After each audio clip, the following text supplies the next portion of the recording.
கிறிஸ்தவத்தை கொண்டு வந்ததால் இவர் அயர்லாந்து நாட்டின் திருத்தூதர் என்று அழைக்கப்படுகிறார்.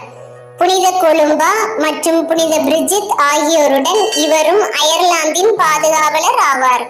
புனித பேட்ரிக் பெரிய பிரித்தானியா நாட்டில் கிபி 387 பிறந்தார்.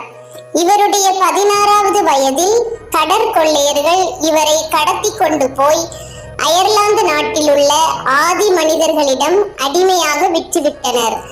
அந்த ஆதி மனிதர்களின் தலைவன் பெயர் மில்ச்சு.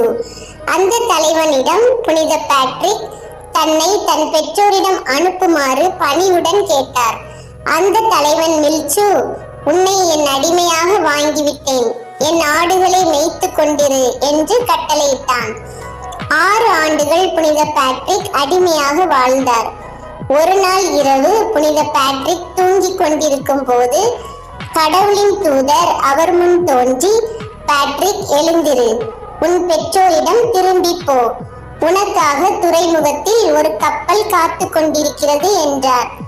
புனித பேட்ரிக் எழுந்து தான் கண்டது கேட்டது கனவா என்று எண்ணிய போது மீண்டும் கடவுளின் தூதர் புனித பேட்ரிக்கிடம் பேசினார். புனித பேட்ரிக் அப்படியே செய்கிறேன் என